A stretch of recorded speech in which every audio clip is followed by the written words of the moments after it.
Good morning students. देखिएगा, कल की क्लास में हमने सोलेनॉइड के बारे में डिस्कस किया था और सोलेनॉइड के द्वारा किसी भी बिंदु पर जो चुंबकीय क्षेत्र होता है उसके अंदर उसके बारे में बात की थी। और सोलेनॉइड के द्वारा जो चुंबकीय क्षेत्र होता है बच्चों, वो कितना आया था आपका mu nought i n i. Clear? यहाँ तक हमने डिस्कस कर लिया था और हमने ये भी बात की थी कि किसी भी सोलेनॉइड के जो एंड होते हैं, किनारे होते हैं, वहां पर चुंबकीय क्षेत्र उसके मिडिल पार्ट का आधा होता है। ठीक है, तो देखिएगा आज का जो हमारा नया टॉपिक है वह है टोरॉइड। टोरॉइड के बारे में आज हम बात करेंगे। टोरॉइड क्या होता है? देखिएगा, जो सोलेनॉइड होता है, हमने कल सोलेनॉइड के बारे में बात की थी। अगर सोलेनॉइड एक स्प्रिंग लाइक स्ट्रक्चर होती है, अगर सोलेनॉइड के दोनों एंड होते हैं जो उनको अगर हम एक जगह पर टाइट कर दें, यानी एक जगह पर बांध दें, तो इस तरह की जो स्ट्रक्चर बनती है इसको हम क्या बोलते हैं?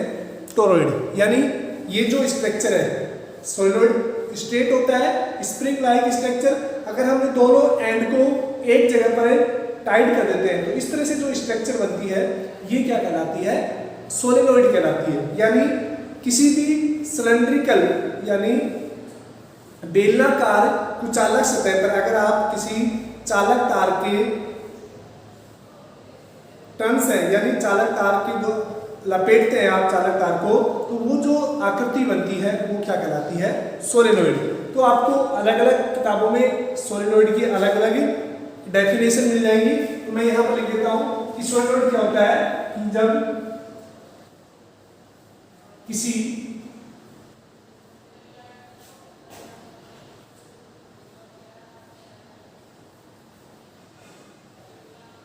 खोखली बेलनाकार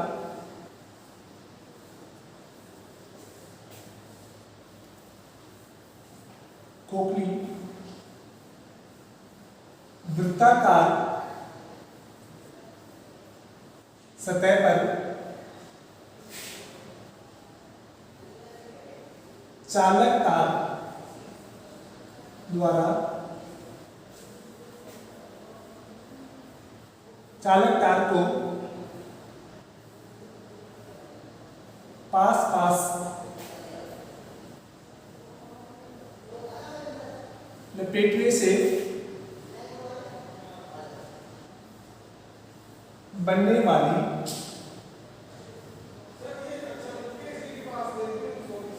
आकृति टोरॉइड कहलाती है।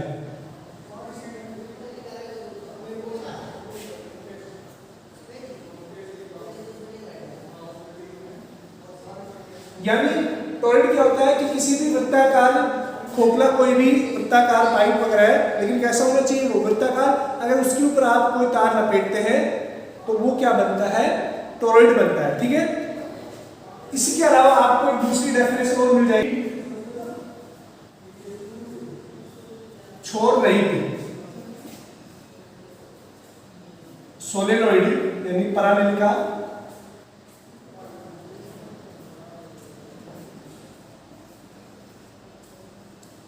को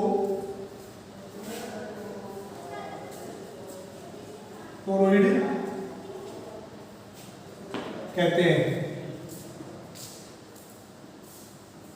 ठीक है, तो ये दोनों जो डेफिनेशन है वो किसकी होती है? टोरॉइड की। ठीक है, सीधे शब्दों में मैंने बता दिया कि जब किसी भी वृत्ताकार सतह पर आप तार को लपेटते हैं तो वो क्या बनती है? सोलेनॉइड बनती है। अगर हम इसकी डायग्राम की बात करें, देखिएगा, जैसे एक खोखला वृत्ताकार कोई आपके पास कुचालक पाइप है इस तरह का,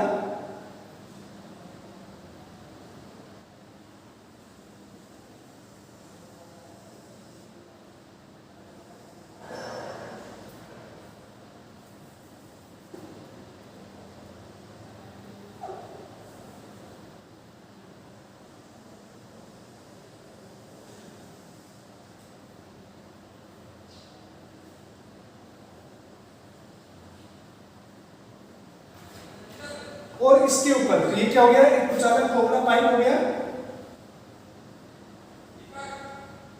और इसके ऊपर अगर हम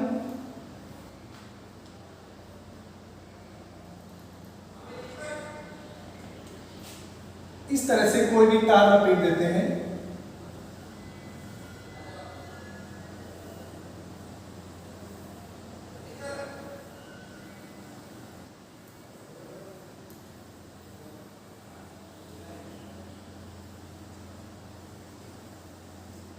तो ये क्या कहलाती है, टोरॉइड कहलाती है। समझ गए कि एक खोखला का पाइप है ये, इसके ऊपर हमने तार को बार बार लपेटा है, तो ये जो आकृति बनी है ये क्या कहलाती है, टोरॉइड। ठीक है ना। अब देखिएगा, टोरॉइड के द्वारा चुंबकीय क्षेत्र में ज्ञात करना है। ठीक है ना।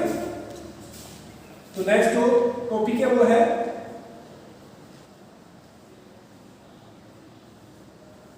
टोरॉइड द्वारा चुंबकीय क्षेत्र।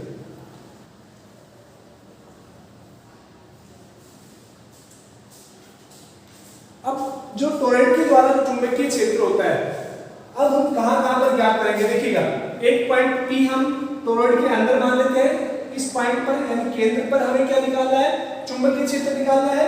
एक बिंदु हम Q मान लेते हैं, ये इस टोरॉइड से बाहर की ओर है, जहां पर हमें क्या निकालना है, चुंबकीय क्षेत्र निकालना है। और एक बिंदु हम इस टोरॉइड के अंदर जो हेलिक्स है उनके अंदर मान लेते हैं S, इस बिंदु पर हमें क्या निकालना है, चुंबकीय क्षेत्र। क्लियर। तीनों पॉइंट पर आपको क्या निकालना है, चुंबकीय क्षेत्र। ठीक है। तो देखिएगा फर्स्ट में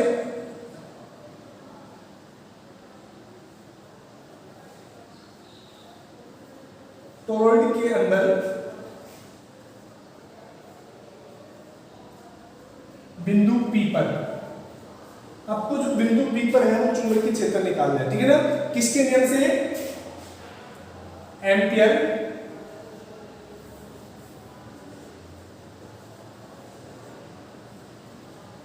के नियम से। हमेशा आपको पता था कि हमने चुंबकीय क्षेत्र किससे निकालना है, एम्पियर के नियम से। अब देखिएगा, अगर हम बिंदु P पर चुंबकीय क्षेत्र की बात करते हैं तो बच्चों यहां पर देखिएगा कितनी विद्युत धारा प्रवाहित हो रही है, 0 है, क्योंकि हमने जो करंट प्रवाहित किया है वो करंट केवल इन कंडक्टर वायर के अंदर क्या हो रहा है, प्रवाहित हो रहा है इस तरह से, यानी इस वाले से इस तरह से करंट फ्लो होता जा रहा है।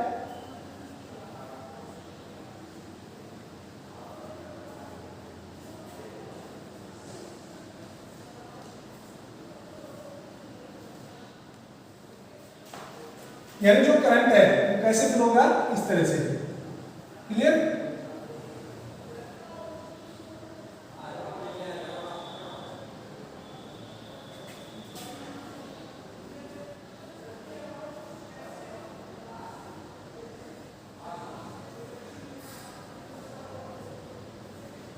इस तरह से प्रत्येक तार में करंट की दिशा होगी। अब देखिए बच्चों, तो इस बिंदु P पर कोई विद्युत धारा उपस्थिति नहीं है। ठीक है ना।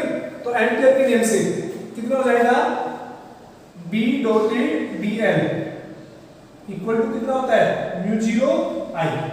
तो यहां लिखोगे क्योंकि बिंदु P पर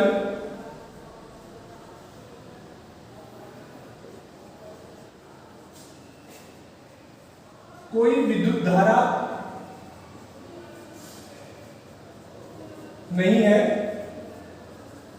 अतः जब P पर कोई विद्युत धारा नहीं है तो उसका क्या हो जाएगा, B डॉटेड BL, वो कितना हो जाएगा, म्यू 0 म्यू नॉट इनटू 0, क्योंकि यहां पर विद्युत धारा कितनी है, 0, यानी B का मान कितना हो गया, यहां से हम निकालेंगे तो वो कितना हो गया, 0। यानी किसी भी टोरॉइड के जो अंदर फ्री स्पेस होता है, इस स्पेस के अंदर चुंबकीय क्षेत्र कितना होता है, 0 होता है। क्लियर। अब हम बात करते हैं बिंदु Q के ऊपर, कि बिंदु Q के ऊपर जो चुंबकीय क्षेत्र है वो कितना होगा, उसके बारे में डिस्कस करते हैं। तो इसको आपको नोट करना है ऐसे कैसे, ठीक है ना। उसके बाद यहीं से नोट करना है, इसको बार बार नहीं बनाना है आपको, ठीक है। तो अब हम कहां पर निकालेंगे, बिंदु Q पर चुंबकीय क्षेत्र। तो सेकंड है हमारा बिंदु Q पर चुंबकीय क्षेत्र। देखिए बच्चों, जो बिंदु Q है वो इस टोरॉइड से बाहर की ओर स्थित है, ठीक है ना। तो सबसे पहले हम एक एम्पियर सतह के बारे में बात करेंगे। जैसे हम गाउस के नियम में किसी भी बिंदु पर चुंबकीय क्षेत्र जब निकालते थे तो उस बिंदु को हम किसके अंदर बंद करते थे, एक गाउसियन सतह के अंदर बंद करते थे। उसी प्रकार जब चुंबकीय क्षेत्र निकालेंगे, विद्युत क्षेत्र के लिए तो गाउसियन हो गया, चुंबकीय क्षेत्र के लिए हम क्या करेंगे, इस बिंदु Q को एक आभासी यानी इमेजरी हमने एक सतह मान ली जिसको हम क्या बोलते हैं, गाउसियन सतह। अब देखिएगा, तो बिंदु Q के लिए चुंबकीय क्षेत्र वही किसके नियम से, एम्पियर के नियम से। एम्पियर के नियम से क्या हो जाएगा, B डॉट dl, वो कितना हो जाएगा, μ0 I। अब हम देखिएगा इस बिंदु Q के लिए विद्युत धारा की बात करते हैं I की। बच्चों देखिए ध्यान से, अगर हम एक हेलिक्स की बात करें, एक जो वृत्ताकार घेरा है उसकी बात करें, तो आप देख रहे होंगे, देखिएगा ये इस तरह से वृत्ताकार घेरे है और ये पाइप है उसके बीच में से ऐसे बाहर आ रहा है, ठीक है ना। लेकिन ये पाइप भी कैसा है, वृत्ताकार पाइप है, ठीक है ना। अब देखो, और इसमें करंट किस तरह से फ्लो हो रहा है, इस तरह से, और ये बाउंडेड इस तरह से लपेटा गया है, ठीक है। अब देखिए इसके अंदर ध्यान से देखिएगा कि जो हाफ पार्ट है यानी आधे हिस्से में, अगर हम यहाँ से और यहाँ की बात करें, इस आधे हिस्से की बात करें, तो करंट इस दिशा में प्रवाहित हो रहा है। करंट कैसे हो रहा है, इस दिशा में। अगर हम करंट को ऐसे लें तो करंट कैसे हो गया, इस दिशा में प्रवाहित हो रहा है। तो आधे हिस्से में करंट कैसे हो रहा है, इस दिशा में। यानी प्रत्येक घेरे के लिए यानी प्रत्येक वृत्ताकार रिंग के लिए करंट है आधे भाग में इस तरह से है नीचे की ओर, तो आधे भाग में कहां पर है, ऊपर की ओर।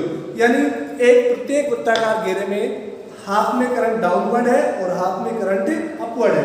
तो देखिएगा, मैंने आपको एम्पियर का जब नियम समझाया था उसमें बताया था कि बच्चों अगर किसी भी एम्पियर सतह में, मैंने एग्जांपल दिया था आपको कि एक I1 करंट फ्लो हो रहा है एक तार से, एक तार है जिसमें I2 करंट फ्लो हो रहा है, और एक तार है उसमें कितना करंट फ्लो हो रहा है, I3 करंट फ्लो हो रहा है, और एक जो फोर्थ वायर है उसके अंदर I4 करंट प्रवाहित हो रहा है। तो मैंने पूछा था कि चुंबकीय क्षेत्र ज्ञात है, यहाँ का बिंदु P पर चुंबकीय क्षेत्र ज्ञात कीजिए। तो उस टाइम हम क्या लिखते थे कि B डॉट dl किसके बराबर है, μ0 I लिखते हैं।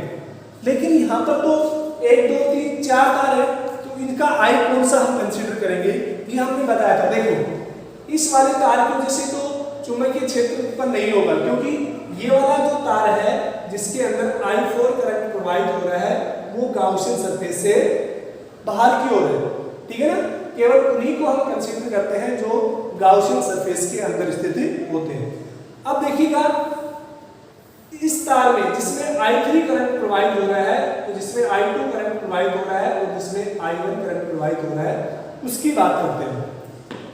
ध्यान से देखिएगा, जो I1 है और I2 है उनकी दिशा क्या है, अपवर्ड डायरेक्शन में है, और जो I3 है वो डाउनवर्ड यानी नीचे की ओर है। तो हम जो कुल करंट लेते हैं वो कैसे लेते थे कि जो एक तरफ दिशा वाले हैं उनको जोड़ लेते हैं और जो अपोजिट दिशा में है उसको माइनस कर देते हैं, ठीक है। अगर दो तार है, अगर दोनों के करंट एक दूसरे के विपरीत है और दोनों तार हैं उनके अंदर करंट भी बराबर है, तो कुल करंट कितना हो जाएगा, अगर माइनस करेंगे और दोनों बराबर है तो कितना हो जाएगा, 0 हो जाएगा। तो यही कॉन्सेप्ट किसमें लग रहा है, इस वाले केस में। कैसे, देखिए बच्चों, इस वाले केस में क्या है कि प्रत्येक तार में करंट का मान तो सेम है, आधे चक्र के लिए करंट इस तरह से है और आधे चक्र के लिए करंट क्या है, ऊपर की ओर है। तो कुल करंट है वो कितना हो जाएगा, 0 लिखोगे, क्योंकि प्रत्येक रिंग के लिए प्रत्येक रिंग के आधे भाग में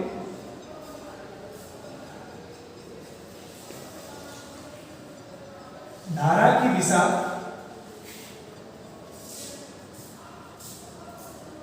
शेष आधे भाग से विपरीत है, अतः कुल धारा कितनी हो जाएगी, शून्य हो जाएगी, जीरो।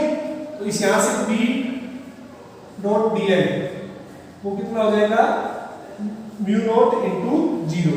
तो क्यू के ऊपर भी चुंबकीय क्षेत्र कितना होगा, जीरो। क्लियर बच्चों? तो ये बिंदु क्यू है, यहाँ पर भी चुंबकीय क्षेत्र कितना होगा, जीरो। बिंदु पी पर तो जीरो होता ही है, हमने निकाल चुके हैं, तो यहाँ पर भी बी का मान कितना होगा, जीरो। क्लियर? अब हम सबसे इंपॉर्टेंट बात करते हैं कि बिंदु एस पर चुंबकीय क्षेत्र। अब देखिए आरबीएससी में केवल एस पर ही दे रखा है, इनका नहीं दे रखा है, हमने दोनों निकाली है एक्स्ट्रा भी। अब देखिए बिंदु एस पर चुंबकीय क्षेत्र की हम गणना करते हैं।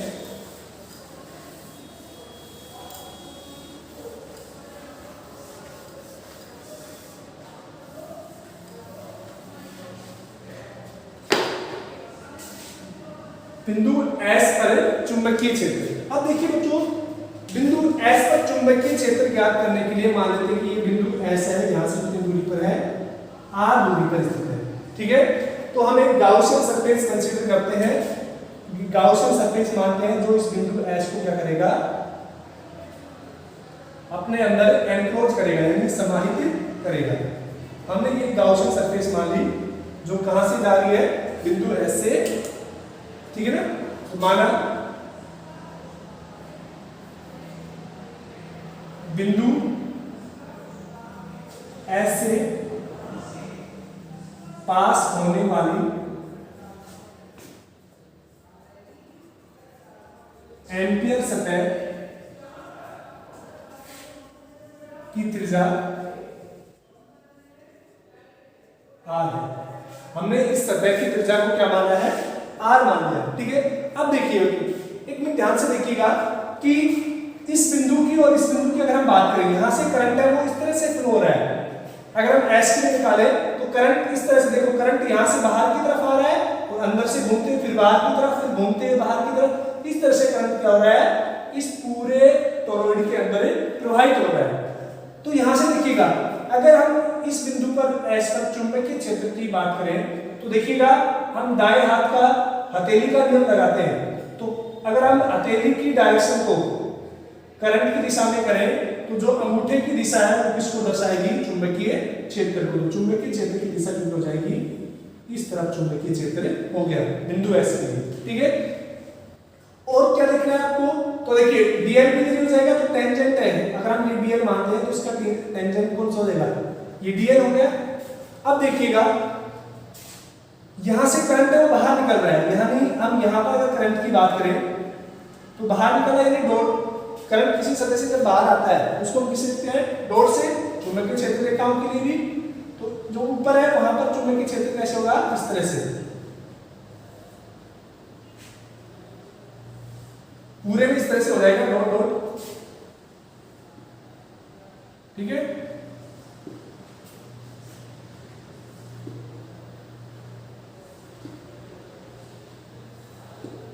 और अंदर वाला जो सर्कुलर है, सर्किल है, उसके अंदर चुंबकीय करंट है वो अंदर की ओर जा रहा है। तो आपको पता है जब अंदर की ओर होता है उस टाइम हम किससे लिखते हैं, क्रॉस से लिखते हैं। ये हमने अंदर वाले को क्रॉस से लिख दिया, मैंने कहीं कहीं लिखा है। अब देखिएगा, अगर हम इस गाउसियन सरफेस एस की बात करें जिसकी त्रिज्या आर है, उसके अंदर केवल क्रॉस वाले यानी अंदर की तरफ जाने वाला करंट है, बाहर वाला करंट नहीं है, और बाहर वाले करंट की वजह से चुंबकीय क्षेत्र पर कोई प्रभाव नहीं पड़ता। ये कौन कहता है, एम्पियर का नियम। यानी बाहर वाले करंट की वजह से इस चुंबकीय क्षेत्र पर कोई फर्क नहीं पड़ेगा। ठीक है, तो लिखेंगे अतः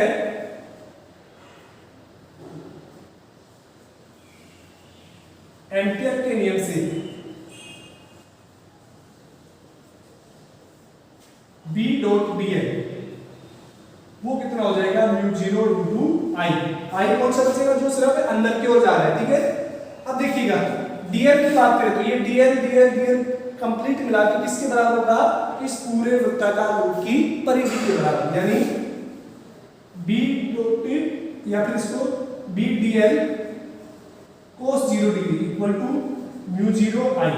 तो जो cos 0 क्यों, क्योंकि जो dl है और चुंबकीय क्षेत्र है वो दोनों एक ही दिशा में है, इसलिए थीटा कितना हो जाएगा 0 डिग्री, या फिर b dl जोड़ेंगे तो कितना हो जाएगा 2 पाई r, यहां से कितना हो गया म्यू 0 आई। तो यहां से देखिएगा b बराबर कितना हो गया म्यू 0 आई अपने 2 पाई r। अब देखिएगा अगर इसके अंदर, इस लूप के अंदर जो नंबर ऑफ टर्न्स है वो n है, ठीक है ना, सॉरी माना एकांक लंबाई में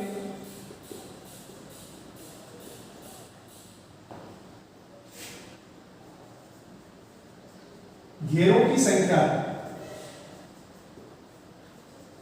n है, तो कुल घेरे कितने हो जाएंगे, n बराबर क्या हो जाएगा n इंटू कुल लंबाई कितनी होगी 2 पाई r। तो यहां से देखिएगा समीकरण 1 से हम क्या लिख सकते हैं, b equal to mu 0 n i, अगर नंबर ऑफ टर्न्स n है तो अपॉन 2 पाई r, और अब n का मान रखते हैं समीकरण 2 से, तो b equal to mu 0 n i upon 2 pi r, n into 2 pi r into i। 2 pi r से 2 पाई कैंसिल हो गया, तो b इक्वल टू कितना आ गया म्यू 0 n i। तो बच्चों ये किसकी वजह से चुंबकीय क्षेत्र होता है, टोरॉइड की वजह से, सेम एज सोलेनोइड। अब यहां से आपको देख के पता लग रहा है कि किसी भी टोरॉइड का चुंबकीय क्षेत्र केवल नंबर ऑफ टर्न्स पे, यानी उन घेरों की संख्या पर और उसमें प्रोवाइड होने वाली विद्युत धारा के समानुपाती होता है। तो आज के लिए इतना ही, थैंक यू। पढ़ते रहना और उसको नोट कर लेना, थैंक यू।